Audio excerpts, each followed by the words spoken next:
What is happening, guys? First here with another video. This week's a little bit different. I'm a little bit behind schedule from feeling a little bit ill. Some of these videos are like pre-recorded and stuff, so this video is going to be a super quick video on my training vlog for your average triathlete 40 weeks out from my first half distance Ironman race. So let's just jump into the training. We're 40 weeks out and haven't done too much this week. Winter's kicking in, there's a lot of stressful stuff going on. Everyone's feeling a bit run down. It's that time of year over here in the UK in the autumn. So yeah, the training. Monday I did an FTP test and I was quite surprised with it. It's quite nice. I ended up clocking in 256 watts, 256. And with my weight at the moment, that puts me at 2.6 watts per kilogram. It's okay for my, I feel like my cardio is like stronger than, like I should be putting out more power than that for my weight and how I'm running. And I think there's something going on with my bike fit, and I spoke about it briefly in the other videos, but basically I'm going to wean myself into a more traditional bike fit because I've got like wonky feet. I'm waiting to see physiotherapy and a podiatrist via the NHS. Which is the health service here in the UK. I've got some discrepant, like weird things going on, and I've kind of like got around them by using supported insole shoes. And you know, I think I've got some hip impingements, some like hip flexor problems, and I get everything done and I just muscle through it, like, but not fixing the problem. I'm just kind of putting a band-aid or a plaster, if you're in the UK, on the problem. So yeah, my point being 2.6 watts per kilo, that's okay, but I definitely feel like there's tons left on the table, and I need to address the body issues, the biomechanical issues behind that.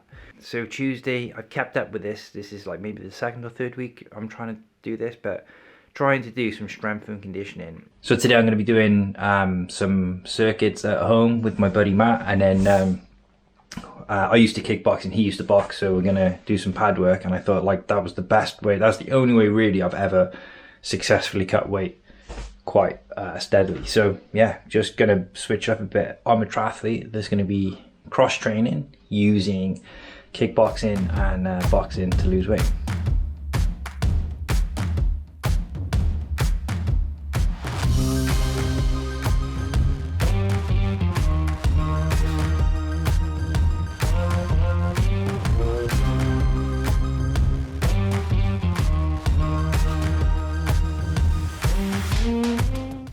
This is going to be the first like run in the new DAPs. Saucony Power Run Ride 15.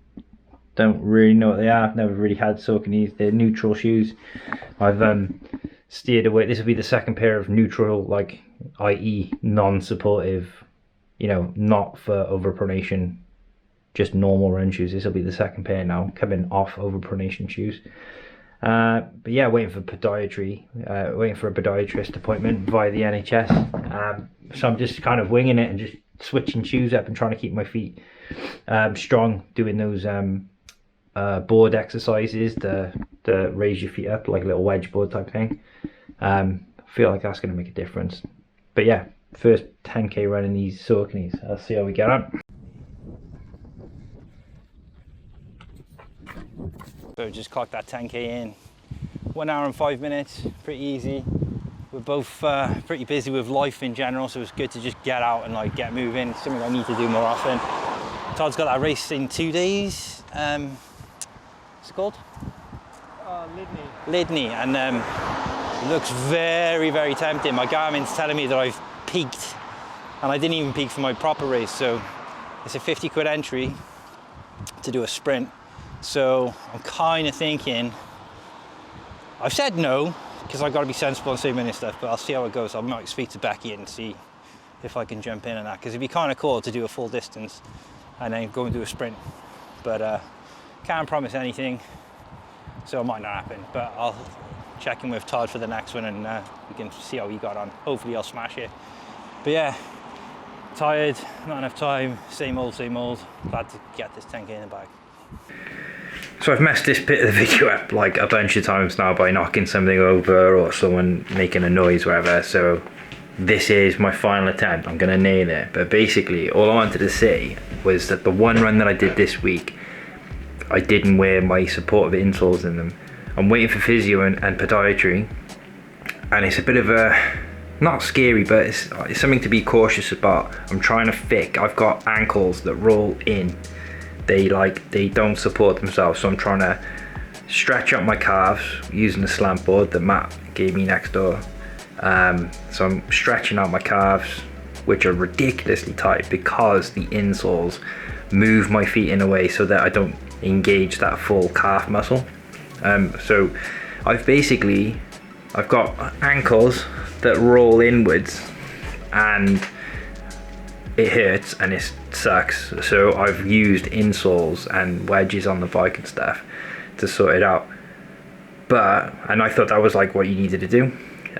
But there is a sort of line of thinking in that you can fix the problem with your body rather than just like using aids to sort of get through it. So that's my line of thinking at the moment, and I'm doing some stretches. I've been doing loads of walking with just like Vans, just like normal barefoot shoes.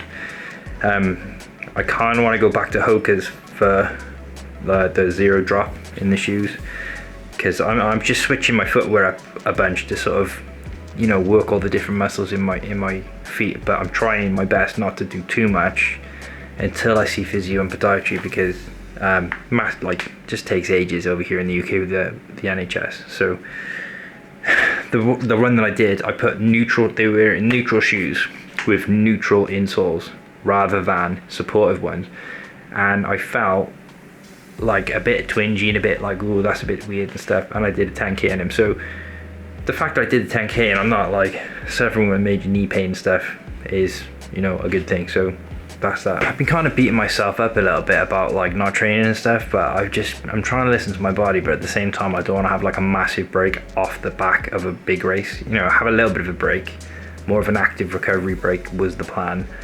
But I've not done as much as I wanted to, and I'm just listening to my body. Me and Becky are up quite a lot with the baby and stuff, and yeah, it's just, you know, one of them. But for me, I got into triathlon in the first place because I'm like a spaniel. Like, you just gotta move. I just gotta be exercising and doing stuff to feel okay, just mentally level and like good. So when I don't, I start getting a little bit not concerned, I guess, but I don't know, maybe because I start worrying that I'm gonna feel really, really bad, you know, just like down and lethargic and stuff. So it's a tough line to sort of toe. But before, I used to just, you know, go out and run 10k every day for like 6 days in a row and stuff, and there's a time and a place for that. I'm not saying that that's bad and you shouldn't do it, because it's definitely some Goggins inspired runs that I will do, you know, going forward. But yeah, tricky. Everyone's run down. My wife's a teacher, so there's all those bugs and stuff coming and going and stuff with everyone, and it's that time of year. It's just horrible. I feel pretty grim. So listening to my body, doing the bare minimum that I can, and that's about it. So I got a couple of things lined up for the next videos, depending on how much training I get done.